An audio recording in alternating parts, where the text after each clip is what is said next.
Now, EU chief Ursula von der Leyen's flight en route to Bulgaria was targeted with navigation interference, which the EU says was possibly deliberately done by Russia. According to the EU Commission, the airplane was unable to use electronic navigational aids while approaching the airport at Plovdiv. The European Commission said Bulgaria suspected interference by Russia.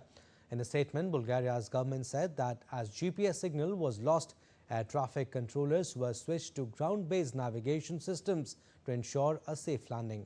Responding to this, NATO said that the bloc is taking jamming of GPS signals very seriously and is working day and night to counter this. And for more on this, let's cross to Thomas Sparrow, correspondent with our partners DW. Good to have you, Thomas. What more can you tell us about this interference? And good to be on the program to discuss something that is turning into a big political discussion here in Europe, as you mentioned.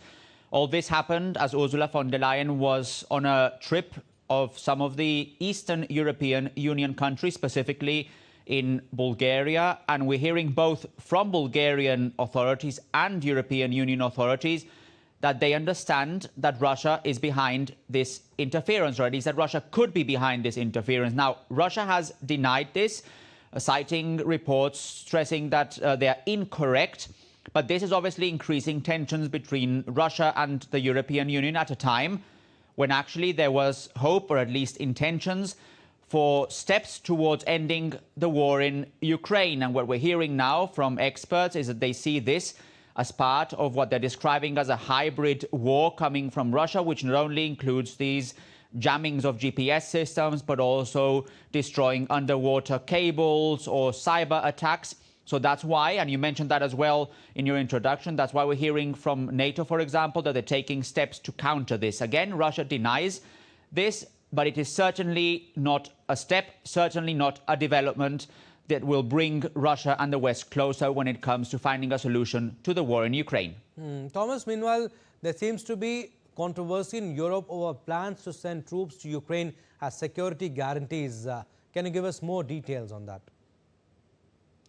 Security guarantees, that's basically the key word when it comes to what actually Europe and the US can do as a post-war scenario in Ukraine, how they can help Ukraine prevent any further invasion. Security guarantees that are still being discussed, that will be discussed also, by the way, on Thursday on further high-level meetings. And the controversy specifically here is because Ursula von der Leyen, the head of the European Commission, was cited by saying that there were very concrete plans to then send troops from different European countries to Ukraine as part of those post-war security guarantees. And the German defense minister said that he didn't believe it was the right way forward to actually talk about those things in public when Russia and Ukraine have not sat at the same table to discuss their different views on the topic. This is in line with Germany's long-standing policy that a precondition for anything else is that both Ukraine and Russia sit at the table, that they then discuss a ceasefire,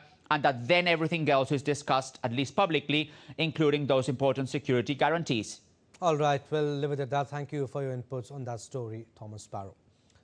Still to come on this edition of DD India Live. Gold prices hit record